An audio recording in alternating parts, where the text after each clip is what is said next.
आपको लगेगा नहीं कि क्या हुआ, मैं कहां भ्रष्ट हुआ, ऐसी जगह खड़े हो जाओगे कि जान भी नहीं पाओगे कि मैं कहां चढ़ रहा था। दोबारा उत्साह भी नहीं आ पाएगा।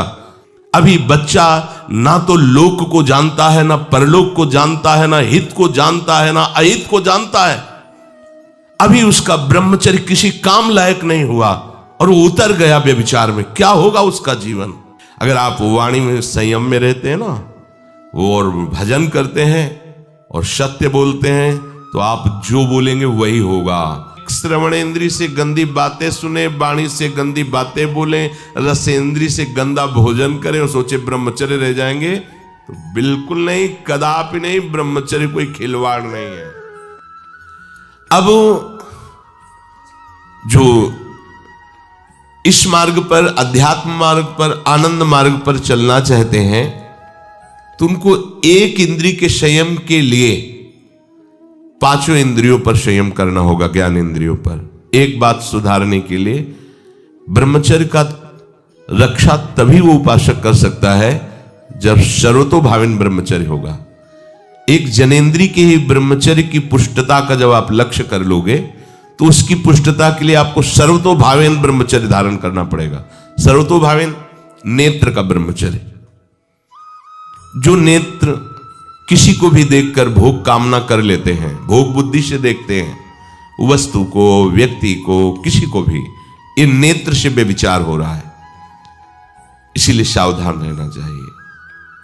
जैसे नाटक, सिनेमा आदि हैं, वहां तो जान रहे हो चित्र हैं, पर उनमें जो अभिनय करने वाले जन हैं वो तो संसारी जन ही है ना। उनका पहनावा, ओढ़ावा, हाव भाव, अंग प्रत्यंग, अगर आप भगवत भाव से युक्त है तो संपूर्ण सृष्टि में कहीं भी दृष्टि जाए अपने प्रभु की भावना होती, पर वहां तक पहुंचने के लिए आपको ये त्यागना होगा ना। आप किसी का अनुकरण न करें, आप अपनी स्थिति को देखें। अगर आप किसी का अनुकरण करते हैं कि हमने उनको देखा है, वो टीवी देख रहे हैं, तो टीवी में क्या देख रहे हैं, कहां स्थिति है, हमें क्या पता। हमको जहां पहुंचना है उसके लिए हमारे लिए बाधक है, हमें नहीं देखना है। अगर आप माना कि कोई नाटक ही देख रहे हैं, कोई ऐसे सीरियल ही देख रहे हैं, पर उसमें अभिनय करने वाले तो संसारी भोगी पुरुष ही है ना। आप कोई त्यागी जितेंद्रीय महात्मा को थोड़ी देख रहे हैं। तो उस देखने में तन्मयता आती है, जिसको हम देखते हैं उस पर हम आसक्त होते हैं, तभी तो उसका सुख दुख अनुभव होता है। देखो, कोई ऐसी रोने वाली सीन आए तो रोना आ जाएगा, हंसने वाली आ जाए तो हंसना आ जाएगा, ऐसे तो उसका प्रभाव हम पर पड़ रहा है ना।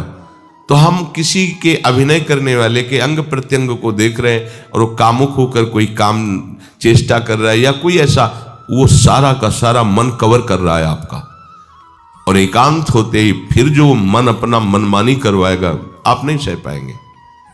इसलिए नेत्र का ब्रह्मचर्य सबसे पहले शुरू कीजिए। आपको वो चीज नहीं देखनी, वो बात नहीं पढ़नी, वो दृश्य नहीं। श्रीमद् भागवत में वर्णन है, कोई पशु पक्षी भी मैथुन कर रहा हो, अचानक दृष्टि गई तो मानसिक प्रणाम करके दोबारा दृष्टि नहीं जानी चाहिए। इसीलिए लिखा है कि आप एक धनुष भूमि को देखकर, एक धनुष, इसमें किसी की हानि नहीं होगी, आपकी भी हानि नहीं होगी। आप एक धनुष भूमि देख करके ही चलिए। मतलब बहुत लंबी दूरी देखने की जरूरत नहीं है, बहुत दृष्टि उठा करके इधर उधर गर्दन हिलाने की जरूरत नहीं है। और जैसे कि कोई टक्कर मार सकता है, तो देखो जिनको प्रारब्धानुसार टक्कर लगनी होती है ना, वो चाहे जितनी सावधानी से चलो, वो प्रारब्ध आकर के दंड देता है। अन्यथा सीम की चाप सके को तासु, बड़ रखवार रमापति जासु। आप जा रहे हो भगवत चिंतन करते हुए, तो प्रभु का नाम आपका पहरेदार अंग रक्षक है, कोई बाल भी बांका नहीं कर सकता। आपका प्रारब्ध यदि आया है, प्रभु से पास हो गया है कि आपको ये दंड मिलना चाहिए, फिर मिलेगा। आप निश्चिंत रहिए, निर्भय रहिए। प्रभु का जो विधान है वो मंगल करने वाला है। देखो, इतने बड़े महापुरुष पूज्य श्री राधा बाबा, श्री आद्याशक्ति भगवती की प्रसन्नता की आराधना कर रहे हैं, क्योंकि श्री कृष्ण हमारे पति हों, इस सिद्धांत की पुष्टता के लिए। और पैर फिसल जाता है, स्नान करने जाते हैं, खड़ाऊ पहने हुए थे और अंग टूट जाता है, दवा नहीं लेते, बांस की खिपचाल बांधकर पुनः अनुष्ठान में बैठते हैं, बलिहारी है ऐसी सामर्थ्य की। ये भागवतिक प्रारब्ध ऐसे महापुरुषों को भी दंड दे देता है। देखो ना, ऐसे महापुरुष जो ऐसी ऊंचाई पर पहुंचे हैं और इतने भागवत भजन में नियम निष्ठ हैं, उनको भी प्रारब्ध दंड दे रहा है शरीर को। तो अपने को इससे निश्चिंत हो जाना है। जो होना है उसे रोक नहीं सकते, जो नहीं होना उसे कोई कर नहीं सकता। अपने आराध्य देव के चिंतन में ज्यादा नेत्रों को इधर उधर दौड़ाने की जरूरत नहीं है। नेत्र का ब्रह्मचर्य, फिर वाणी का ब्रह्मचर्य, बहुत बड़ा प्रभाव पड़ता है इससे। यदि आप जबान से अश्लील बातें, गंदी बातें, कामुक बातें करेंगे तो आप ब्रह्मचर्य रह ही नहीं सकते। अगर आप वाणी से परस्पर शरीर आकर्षण वाली बातें करेंगे, बट उसको देखा तुमने क्या, बस आप गए। चाहे वो स्त्री शरीरधारी साधक हो या पुरुष शरीरधारी, परस्पर आकर्षण संबंधी यदि वाणी खुली आपकी, तो वाणी के व्यभिचार से आपका जनेंद्री का व्यभिचार प्रारंभ हो जाएगा। आप रोक नहीं सकते, नहीं रोक सकते। इसलिए वाणी से भी कोई ऐसी वार्ता ना कीजिए जिससे आपके अंदर काम वेदना बढ़े। श्रवणेंद्री का, कान से गंदी बातें, व्यभिचार की बातें, कामुक बातें सुनना जिससे हमारे हृदय में कामना जग जाए, बिल्कुल नहीं। भले वो किसी को लेकर टीका टिप्पणी की जा रही हो, देखो वो साधक है, उसको हमने देखा वहां ऐसे देख रहा था, वैसे कर रहा था, वो तो आपको समझ में आ रहा है कि किसी साधक की बात कर रहे हैं, वो तुम्हारे नाश के लिए उपाय कर रहे हैं जो आपको ऐसी बात बता रहे हैं। क्यों? क्योंकि आप भी तो साधक हैं। श्रवणेंद्री का व्यभिचार हो रहा है। आराध्य देव के सिवा और कोई बात कान से सुनना उसे व्यभिचार कहते हैं। इसलिए महाप्रभु कहते श्रवण फूटो जो अन सुनो। ऐसा हमारा अगर कान कुछ और सुने तो फूट जाए, नेत्र कुछ और देखें तो ये नेत्र नष्ट हो जाए, वाणी कुछ और बोले तो मुख हो जाए। हमारी श्रवणेंद्री का व्यभिचार नहीं होना चाहिए। धर्म की बात, अपने आराध्य देव की बात, शास्त्र सम्मत बात हम श्रवण करें।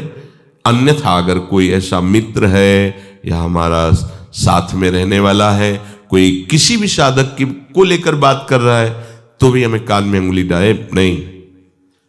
हम कोई ईश्वर थोड़ी कि हम किसी को संभाल लेंगे, हम अपने को नहीं संभाल पा रहे। हमारे सामने किसी की बात मत करो, ऐसी करना है तो प्रभु की चर्चा करो, अन्यथा मत करो। तो अगर आप श्रवणेंद्री का ब्रह्मचर्य, वाकेंद्री का ब्रह्मचर्य, नेत्रेंद्री का ब्रह्मचर्य और त्वगेंद्री का ब्रह्मचर्य, अनावश्यक किसी को स्पर्श मत करो। परस्पर विरोधी शरीर को तो भूल कर मत करो। विरोधी शरीर जिससे हमारा पुरुष शरीर है, सामने स्त्री शरीर है, तो किसी भी तरह से सेवा के लिए संकेत करना या किसी भी सेवा के लेन देन में बचाव पक्ष में रहो। यहां रख दीजिए सामान, फिर आप उठा लीजिए। सीधे हाथ में सामान लेना नहीं, सीधे हाथ में सामान देना नहीं, जमीन में रख दीजिए। बहुत पवित्र है तो आप कुर्सी पे जो भी आसन उसका हाथ में लेने का नहीं। परस्पर विरोधी भाव वाले शरीरों का स्पर्श बिल्कुल निषेध है, किसी भी कारण से न किया जाए। मान लीजिएगा ये बहुत मतलब आवश्यक है, यदि आप इसमें चूक कर गए तो धीरे धीरे आप फिसल के वहीं खड़े हो जाएंगे जहां से चढ़ना मुश्किल है। किसी भी साधिका को, किसी भी साधक को परस्पर लेन देन हाथ में नहीं करना चाहिए।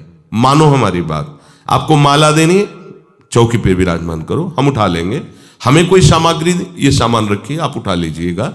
कभी भी कोई भी परस्पर मुस्कुराहट, बातचीत, ऐसे कोई इशारे यदि दिखाई दे तो आप बचो और उसको बचाओ। साधक है, साधिका है, उससे गलती हो सकती है, आपसे भी गलती हो सकती है। आप सत्संग सुनते हैं, आपको लगा कि इसकी मुस्कुराहट, इसकी कुछ चेष्टा ऐसी दिखाई दे रही है जो हमारे अंदर कामुकता पैदा कर सकती है, उसको भी बचाओ और स्वयं बचो, तो भगवान आप पर प्रसन्न हो जाएंगे। वो देख रहे हैं अंदर की बात। साधक को बहुत सावधान रहने की आवश्यकता। ये इसको खिलवाड़ मत समझो, इसीलिए कह रहे हैं ये अध्यात्म है, ये परमार्थ है। आपको लगेगा नहीं कि क्या हुआ, मैं कहां भ्रष्ट हुआ, ऐसी जगह खड़े हो जाओगे कि जान भी नहीं पाओगे कि मैं कहां चढ़ रहा था, दोबारा उत्साह भी नहीं आ पाएगा। बात अच्छे से समझ लीजिए।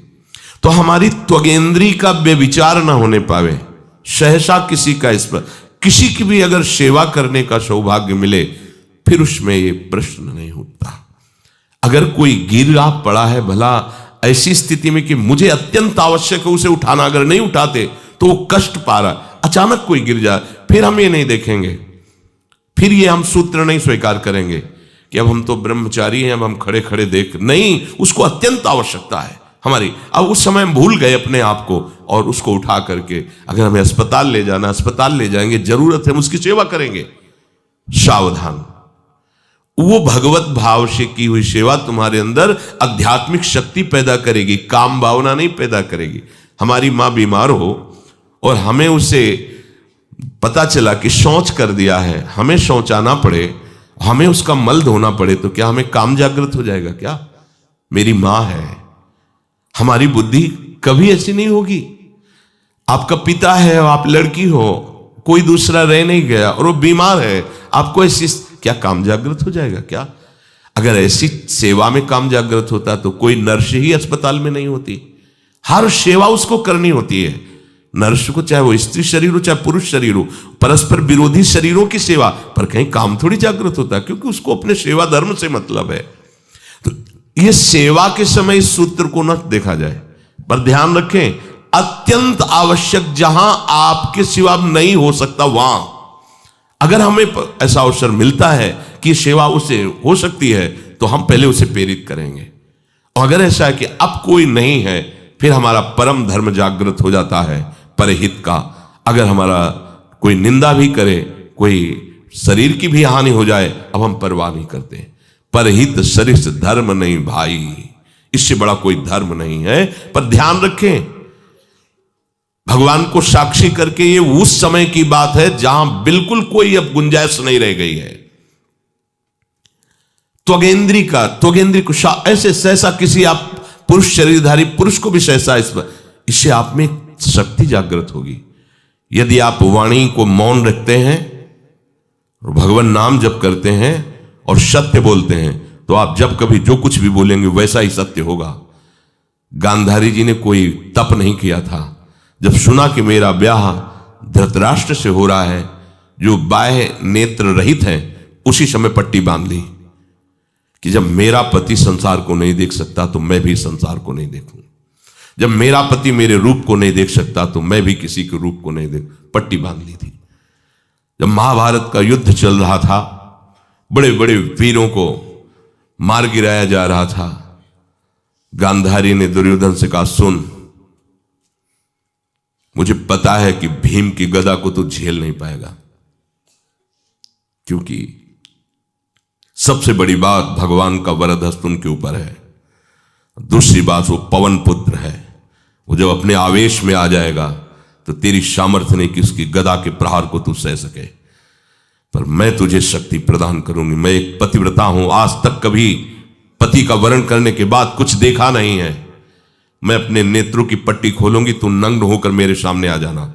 मेरी दृष्टि पड़ते ही वज्र का शरीर तेरा हो जाएगा, किसी के सामर्थ्य नहीं कि तेरे उस अंगों को तोड़ सके। भगवान सब कुछ जानने वाले हैं, भगवान भक्त पक्षपाती होते। भगवान का स्वभाव भक्त का पक्षपात लेना होता है। वो अपने महल से कॉरिडोर से जा रहा था गांधारी जी के पास, भगवान आ गए चट से, तो तुरंत उसने हाथ ऐसे लगा लिया, मुझे शर्म आनी चाहिए यार, तो हस्तिनापुर के सम्राट पद पर अभिषिक्त होने के लिए तैयारी कर रहा है, नंगे घूम रहा है गली में। उसने कहा, गली में नहीं, मां के सामने जा रहा है। अरे कोई बच्चा है, ऐसे जाया जाता है मां के सामने? उसने कहा, मां ने कहा है कि हम पट्टी खोलकर तुम्हें देख लेंगे तो तुम्हारा शरीर वज्र का, चलो माना, मां की आज्ञा का पालन करो, थोड़ा इन अंगों को तो ढक लो, तुम तो बड़े हो, कोई बच्चे थोड़ी मां के सामने ऐसे चले जाओगे, ढकना चाहिए तुम्हें। वापस कर दिया। वो यहां ऐसे पत्तों से ढका, वस्त्र नहीं पहना, मां की आज्ञा, ऐसे पत्ते से ऐसे कमर से ऐसे ढक लिया, पीछे आगे ऐसे। गांधारी जी ने पट्टी खोली और जे ही देखा पूरा शरीर वज्र का हो। तो ये क्या किया तूने, कमर में क्यों बांध लिया? बोले शर्म लगती थी। कैसे आपके? बोले यहीं से मारा जाएगा, भीम की गदा का प्रहार तेरी इसी जंघा और कमर को तोड़ देगा, तेरी मृत्यु। मान गई, प्रभु के विधान के आगे किसी का बल काम नहीं करता। गांधारी। ये केवल आंख में पट्टी बांधने की सामर्थ्य थी कि मेरा पति यदि अंधा है तो मैं भी किसी रूप को नहीं देखूंगी। अगर आप वाणी में संयम में रहते हैं ना, वो और भजन करते हैं और सत्य बोलते हैं, तो आप जो बोलेंगे वही होगा। पर ऐसा कुछ अनर्थ वो बोलता ही नहीं, क्योंकि ऐसा संयमी जान जाता है कि इन सब का फल भगवत प्राप्ति है, किसी को कष्ट देना नहीं है। एक एक इंद्री का जब आप ब्रह्मचर्य संयम करोगे तब आपका वीर संयम होगा। ध्यान रखना, आप नेत्रेंद्री से गंदे चित्र देखें, श्रवणेंद्री से गंदी बातें सुने, वाणी से गंदी बातें बोले, रसेंद्री से गंदा भोजन करें और सोचे ब्रह्मचर्य रह जाएंगे, तो बिल्कुल नहीं, कदापि नहीं। ब्रह्मचर्य कोई खिलवाड़ नहीं है। जो ये तो हुआ इंद्रियों का, फिर आता है अंतःकरण का ब्रह्मचर्य। हमारा मन काम की तरफ तभी जाता है जब उसको निज सुख नहीं मिलता। ध्यान रखना, सृष्टि में जितने भी दुर्गुण दुराचार होते हैं उनमें दो प्रधान होते हैं, एक काम भोग और एक धन, और सब छोटी मोटी बातें हैं। प्रायः जितने भी हिंसा होगी, जितनी भी भयानक घटनाएं होंगी, भयानक युद्ध होगा, उन दो में अंतर्गत ही होगा, दो के अंतर्गत ही होगा। या उसका कहीं ना कहीं काम से संबंध, स्त्री संबंध से या धन संबंध से है। चाहे जो भी घटना हो उसको देख लेना, प्रधानता दो में ही होगा, कंचन और कामिनी।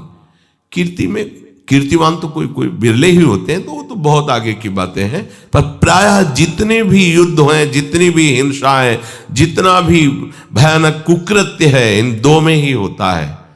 उपासक को ये बात समझनी चाहिए, मन को समझाना चाहिए, सच्ची मानी।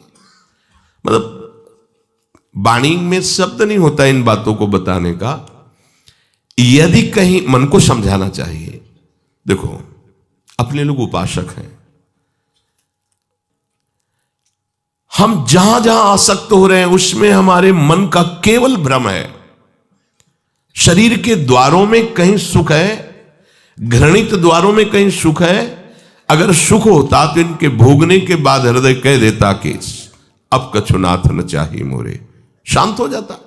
फिर ऐसा क्यों होता है कि उसको एक जगह तृप्ति नहीं होती, क्योंकि वहां सुख है नहीं।